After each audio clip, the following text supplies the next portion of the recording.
Hello, everybody, and welcome back to the second shelf. It's the 1st of October, and no, this is not a Victober video, as you have seen from the introduction. I'm late with my Victober video, but I will upload one on Sunday. But this is the September tops and flops, where I look back at my reading of the previous month and talk about the books that were, successful and others that weren't. And we start with the tops, of course. And within the tops, we start today with the book that surprised me the most. And that was a classic, George Eliot's Romula, first published in 1863. If you follow my channel, you know that I'm trying to read all of George Eliot's novels, not necessarily in chronological order because I had already read Middlemarch and Silas Marner, but I'm trying to read the rest this year. And I got a bit of a late start because I think the first one was Adam Beatty in August or something. But I'm picking up, and after this one, there are two more left. Daniel Deronda, which I will read this month, and Felix Holt, The Radical, which I will read hopefully in November. And I think then I'm done. Yes. Anyway, so Romula. I read this with a group of people, an Eliot 2021 read organized by Kim from Middle of the Book March, who still is suffering from COVID. I wish you all the best, Kim, for a speedy recovery, and you and your husband and daughter, because, COVID sucks. That's all I'm going to say. Anyway, so this we read in September, and it's a departure from George Eliot's normal quote-unquote work, which is set, in the English countryside, within the framework of her life, or maybe a little earlier, but in the 19th century, mostly in Victorian times. Well, this one is historical fiction set between 1492 and 1805 or 1807 in Florence. So it's a departure in time and it's a departure in location. And George Eliot spent some time in Florence and did extensive research, and it shows. But that's not what surprised me the most. What surprised me the most is how non-outdated the themes were. So the book, at the center of the book, is a relationship between Romula, the title character, the daughter of a scholar in Florence, and her husband Tito, who is, well, let's say, not the morally most sound person. But the backdrop of it all is, of course, Florence politics. You have real life people like Machiavelli, making appearances, and especially Savonarola, who was a priest, a prior. He was leading a monastery. And when there was the war with the French and the Medici who were ruling the city, they were cast out. And then this Savonarola figure rose to power, at least for some time. And he was against the corruption of the Medici ruling and against, the sort of, very much ruled by a family. So that's all positive. He was a populist, but he was also a fundamentalist. So there were people, once he took power, there were young men roaming the streets,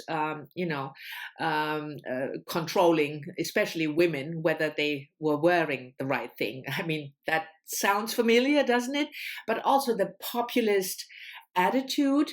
And then you have Tito, who is an opportunist. And I could see so many of our current politician, but also business people in this character, how he, tries to get into the good graces of the powers that be, and how he is morally, not only unsound, but really nasty, and how he's this, charming figure, but behind closed doors, especially with his wife, he's just a cheater and a very, very weak person and a coward. So all these political shenanigans, but also the way the characters were drawn, I was just thinking it's, the 21st century, but then in Florence in 1500. So it surprised me immensely how a book that was, first of all, written a long time ago and then set an even longer time ago, and you just feel, you see all the major players that we know in politics and business just roaming the streets of Florence in 1500. Yeah, so this was fabulous. The next book in the tops is the book that I thought about the most.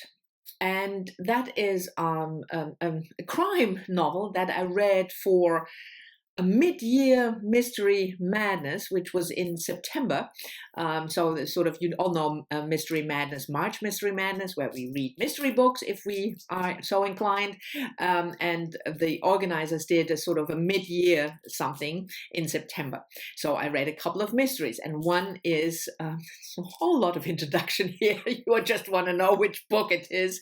But that's Attica Locke's The Cutting Season, which was published in 2012. And I read as an ebook. The book is set in the 21st century on a plantation, or let's say on a former slave plantation, now turned tourist attraction, La Belle Vie, it's called. And we have the caretaker or the manager, and of course, I forgot her name, Karen, the manager of the plantation. She just started not that long ago. She's a young Black woman who grew up on the grounds of the plantation because her forefathers were slaves on this plantation, and her family has lived there ever since. Her mother worked in the kitchen. She was a cook for the plantation, and now Karen, who left but now came back to be a manager, and then there's a dead body, and then you have the whole mystery.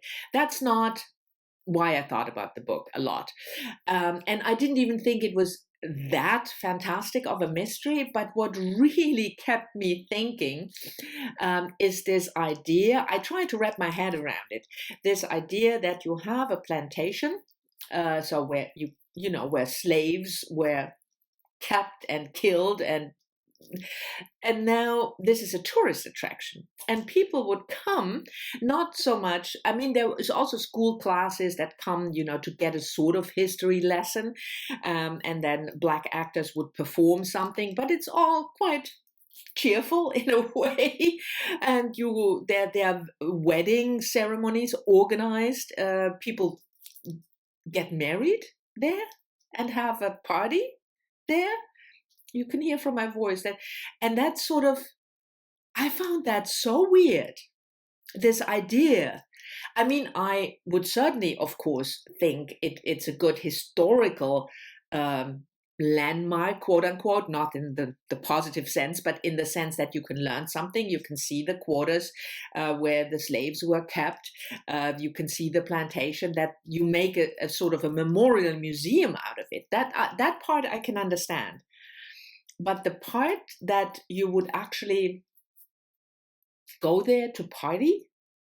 So I kept thinking about, how we deal with history and how we, what we make of the less, rosy history of our country and how we deal with that. And yeah, so that's why this book made it into the tops, the book that, made me think about the most, or kept me thinking. And I'm really curious what you feel about this, whether you have ever encountered something like this, that you would make this sort of weird landmark site, especially in the US. I have a lot of viewers from the US, so let me know what you feel. And then lastly, like always, we have the best nonfiction I read, and I had a really good nonfiction month in September, even though it's not even nonfiction November. But I had to pick one, and that was a slim little book by Vivian Gornick, The Solitude of Self. thinking about Elizabeth Cady Stanton, and that the book was published in 2005. Vivian Gornick is an American cultural critic and thinker. She was born in the 1930s, something, so she is quite old already, and she put out work, cultural criticism, but also kind of biographies like this one.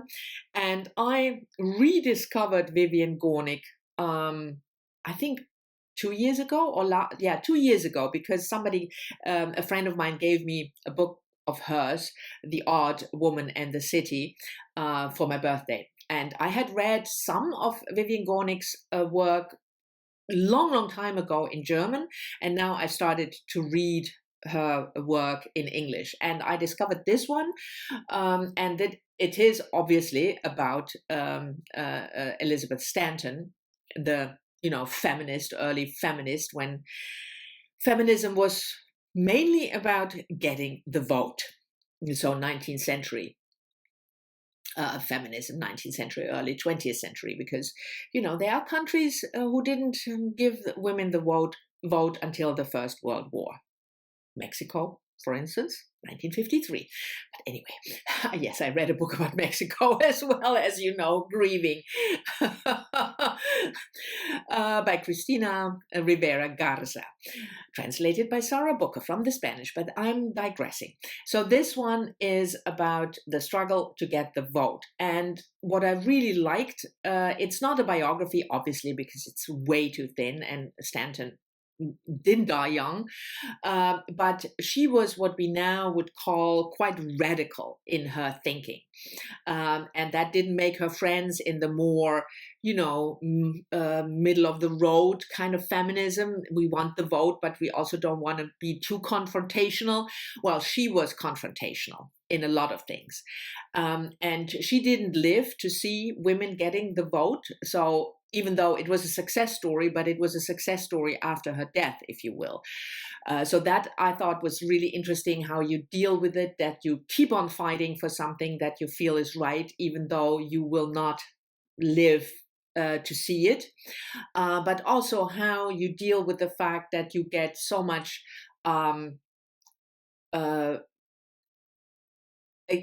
against you. I'm looking for the word, but I can't find it. But that there's so many people against you, even in your own movement.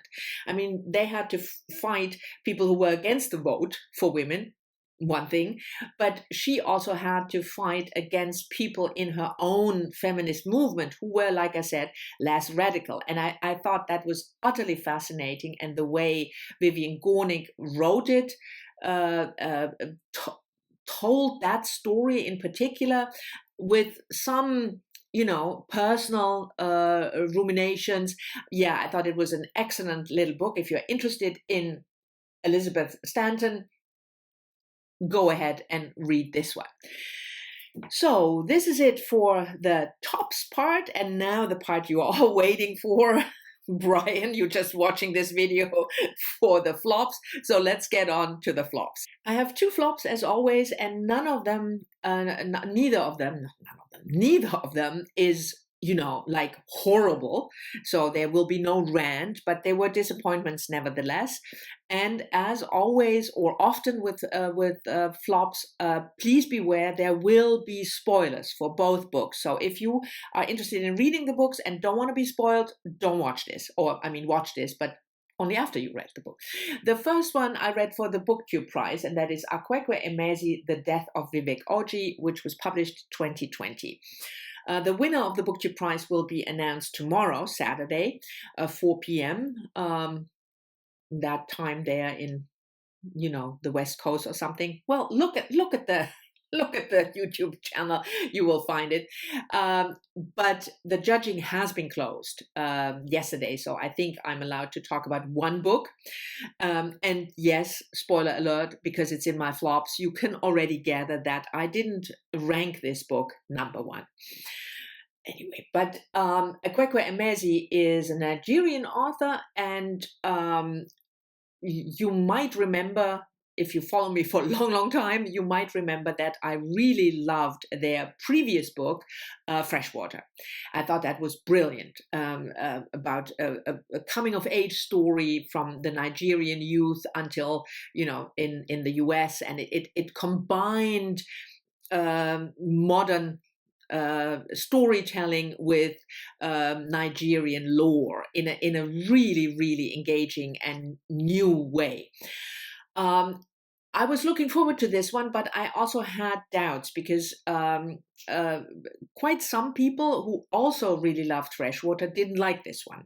But so I was doubtful whether I would read it, but then of course I had to read it for the BookTube Prize. And yeah, it was a bit of a disappointment. And again, now there will be spoilers.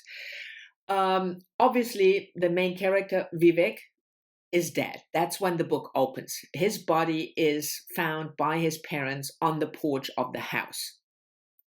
And then we get flashbacks. So it's not a spoiler that he's dead, but the story is then, why did he die and how did he die? Again, spoiler territory starting now. And the book then, I mean, I could see it from a mile, and that was why I thought this was not good. The mystery part, what happened to him and why. Vivek turns out to be a trans woman. And the reason he died had something to do with that, but not the way you thought. And I felt that the book was not making a choice. What did it want to be? Did it want to be an exploration of a trans woman's life or transgender life in general in Nigeria, the difficulties there? There was also some Nigerian lore coming into it, reincarnation myth. That was just not explored very deeply. The mystery part was not well done. If it wanted to be a mystery book, what happened to him, and the fact that or her, I should say, Vivek is a trans woman. That was too obvious, and also why she was killed was too obvious. So it didn't make clear choices. The book didn't, and that's why it was not horrible, again, and the themes were interesting, but I didn't find the execution of the plot, I thought, was really, really disappointing. And my issue with, a too obvious plot was also the reason why I felt the next one was a disappointment, even though maybe less because it's a debut novel, and that is A Burning by Megha Majumdar, also published in 2020. And I read this book for a prompt of the Reading Women Challenge 2021, that you had to read a book longlisted for the JCB Prize, a prize for Indian authors. Megha Majumdar is an Indian author. And I was interested in a couple of the longlisted books, but had really a hard time getting any of those that I had never heard of. This made quite a splash on BookTube and beyond. So, and in the end, it was the only book I could get, which is not meant to mean something bad for the book. It could have still been a very good book. And again, it's a debut novel. So the premise is really interesting. You have the main character, Jivan, a Muslim girl coming from the slums, but now having a more almost middle-class job, and she posts something on Facebook, or she makes a comment on Facebook after a terrorist attack that killed a lot of people in a train. She made sort of flippant remark, rather stupid, as she would agree afterwards, but that remark led to her arrest, and because she is considered part of the terrorist group that attacked the train. So that is the center of the story. Then you have all kinds of side characters who are in one way or the other involved in Jivan's life, for instance, her former teacher and a friend of hers, and the story then, starts more or less with her arrest in the first 20 pages or something, and then we get the trial and everything that follows. And now, major spoiler alert. So if you want to read the book, don't want to have spoilers, stop watching now. Because what really bugged me is this is one of those books where I felt there is a good premise and an idea, but that doesn't make a story. And in fact, the story could have been told in like 2 pages, and then you make a whole book out of it, and it just doesn't carry. The good idea doesn't have enough weight or meat or body or whatever you want to call it to support and carry a whole story.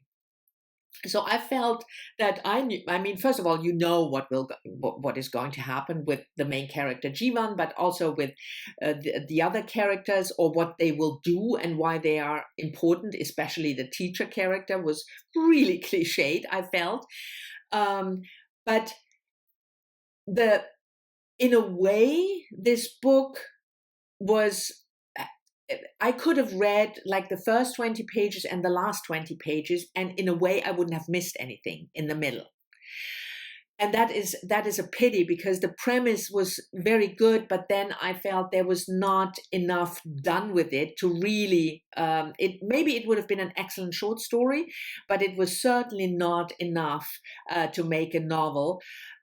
On the other hand, the author writes nicely. That sounds horrible. She writes well, and she has something to say, I would assume.